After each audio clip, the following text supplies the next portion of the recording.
ഓം ശ്രീനാരായണ പരമഗുരവേ നമഃ.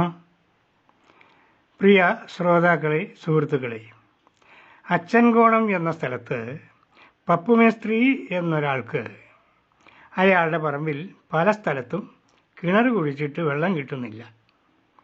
പല സ്ഥാനക്കാരെയും കൊണ്ടുവന്ന് സ്ഥാനം നോക്കിച്ചിട്ടൊക്കെയാണ് കിണറുകൾ കുഴിപ്പിച്ചത്. അവസാനം അദ്ദേഹം ശിവഗിരിയിൽ ചെന്ന് ഗുരുദേവനെ കണ്ട് ഈ കാര്യങ്ങളൊക്കെ പറഞ്ഞു. എന്തു ചെയ്യണം അറിയാതെ വിഷമിച്ചിരിക്കുകയാണ്, സഹായിക്കണം എന്നപേക്ഷിച്ചു. ഗുരുദേവൻ ഒരു ദിവസം അവിടെ ചെന്ന് അയാളുടെ പറമ്പ് മുഴുവൻ നോക്കി കണ്ടതിന് ശേഷം 6 മാസം കഴിഞ്ഞ് അറിയിക്കൂ എന്ന് പറഞ്ഞ് തിരിച്ചുപോയി. പപ്പുമേസ്ത്രി 6 മാസം കഴിഞ്ഞ് ഗുരുദേവനെ പോയി കണ്ടു. ഗുരുദേവൻ മറ്റൊരു തച്ചുശാസ്ത്രജ്ഞനെയും കൂടെ കൂട്ടിക്കൊണ്ട് പപ്പുമേസ്ത്രിയുടെ സ്ഥലത്ത് വന്നു. കിണർ കുഴിക്കാനുള്ള സ്ഥാനവും കണ്ടു. കൂട്ടത്തിൽ വന്ന സ്ഥാനക്കാരനും അത് കൊള്ളാമെന്ന് പറഞ്ഞു. ഗുരുദേവൻ മേസ്ത്രിയോട് 35 അടി കുഴിച്ചു കഴിഞ്ഞാൽ പണി നിർത്തണം എന്ന് പറഞ്ഞു. സ്ഥലമുടമ കിണറിൻ്റെ പണി തുടങ്ങി. കിണറിൻ്റെ ആഴം 35 അടി ആയപ്പോൾ മണ്ണിന് നനവും ചെറിയ തോതിൽ ഉറവയും കണ്ടു. കുറെ കൂടി കുഴിച്ചാൽ കൂടുതൽ ഉറവ കിട്ടും, കൂടുതൽ ജലം കിട്ടും എന്ന വിചാരത്തിൽ കുറെ കൂടി കുഴിച്ചു. ഉറവ കണ്ടില്ല, പിന്നെയും കുഴിച്ചു. അപ്പോൾ പുതിയ ഉറവ കണ്ടില്ലെന്ന് മാത്രമല്ല, മുൻപ് കണ്ട ഉറവ കൂടി പറ്റിപ്പോവുകയും ചെയ്തു.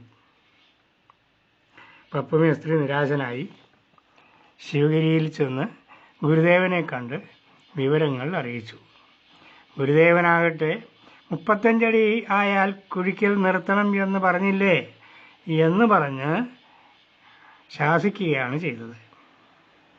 അയാൾ നിരാശനായി മടങ്ങി വീട്ടിൽ വന്നു.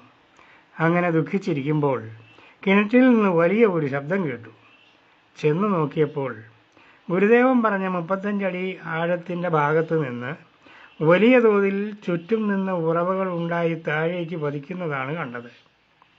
ഇങ്ങനെയായാൽ കിണറിൻ്റെ താഴ്ഭാഗം ഇടിഞ്ഞു പോകും എന്ന് ഭയന്ന് അയാൾ കിണറിൻ്റെ 35 അടിക്ക് താഴെയുള്ള ഭാഗം മണ്ണിട്ട് മൂടി. ബാക്കി ഭാഗത്ത് ഒരിക്കലും വറ്റാത്ത വിധം വെള്ളം ലഭിക്കുകയും ചെയ്തു. ഗുരുദേവൻ ആദ്യം 6 മാസം കഴിഞ്ഞു വരാൻ പറഞ്ഞത് എന്തിനാണാവോ? ഒരിക്കൽ 4-5 നമ്പൂതിരിമാർ ഒത്തുകൂടി ആലോചിച്ച് ശാസ്ത്രം പറഞ്ഞ് ഗുരുദേവനെ തോൽപ്പിക്കാം എന്ന നിഗമനത്തോടെ ശിവഗിരിയിൽ വന്ന് ഗുരുദേവൻ്റെ മുമ്പിൽ വളരെ അഹങ്കാരത്തോടുകൂടി, തീരെ പുച്ഛഭാവത്തോടുകൂടി കാലിന്മേൽ കാല് കയറ്റി വെച്ചങ്ങനെ ഇരുന്നു. ഇത് കണ്ട ചില ഗുരുശിഷ്യന്മാർക്ക് അരോചകമായി തോന്നി. അപ്പോഴേ അവരെ അവിടെ നിന്ന് ഇറക്കി വിടണമെന്ന് അവർക്ക് തോന്നിയതാണ്. അത് വേണ്ട, ഗുരുദേവൻ തന്നെ അവരെ വേണ്ട വിധം കൈകാര്യം ചെയ്തുകൊള്ളും എന്ന് കരുതി അവർ സമാധാനിച്ചു. അല്പനേരം കഴിഞ്ഞപ്പോൾ കണ്ട കാഴ്ച ഇങ്ങനെയാണ്. ധിക്കാരപൂർവ്വം ഇരുന്ന നമ്പൂതിരിമാർ എഴുന്നേറ്റ് ഗുരുവിൻ്റെ പാദം തൊട്ട് നമസ്കരിച്ച് ക്ഷമ ചോദിച്ച് മടങ്ങുന്നതാണ് കണ്ടത്. നമസ്കാരം.